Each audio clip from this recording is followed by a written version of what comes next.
Assalamualaikum warahmatullahi wabarakatuh. Apa kabarnya adik-adik hari ini? Alhamdulillah luar biasa, Allahu Akbar. Nah, hari ini kita akan melanjutkan pembelajaran tentang cerita fiksi. Masih ingat apa itu cerita fiksi?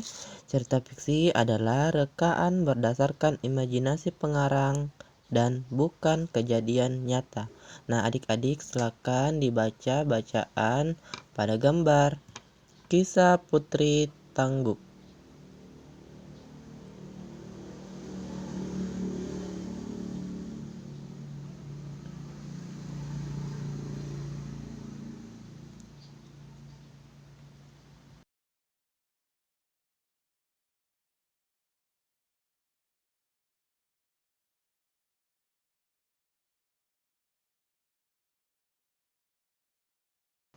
Nah, setelah adik baca tentang kisah Putri Tangguh, silakan adik-adik catat dulu, mulai dari atas sampai nomor 5.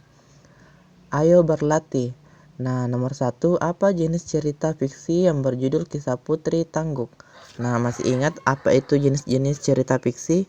Pada tanggal 2 kemarin kita sudah mengerjakan jenis-jenis cerita fiksi. Nah, saya akan mereview jenis-jenis cerita fiksi. Yang pertama, fabel, cerita binatang.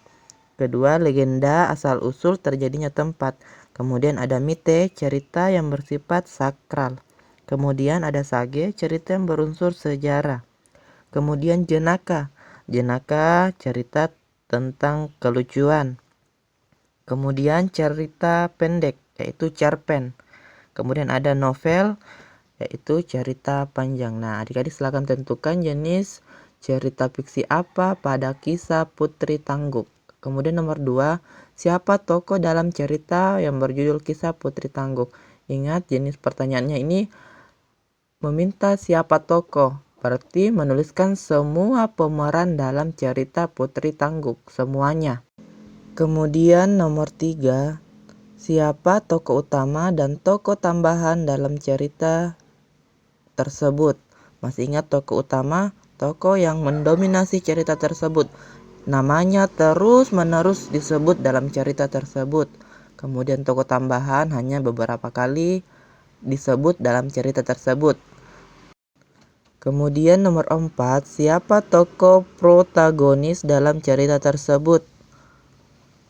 Jelaskan alasanmu. Ingat, protagonis adalah tokoh yang memiliki sifat yang baik hati. Ingat, kalau ditanyakan protagonis, berarti sebutkan nama-nama tokoh yang memiliki sifat yang baik hati. Ingat, yang baik hati. Kemudian nomor 5, siapa tokoh antagonis dalam cerita tersebut? Jelaskan alasannya. Ingat, kalau antagonis adalah tokoh yang memiliki sifat yang jahat. Ingat, berarti disebutkan nama-nama tokoh yang memiliki sifat yang jahat. Oke, selamat bekerja.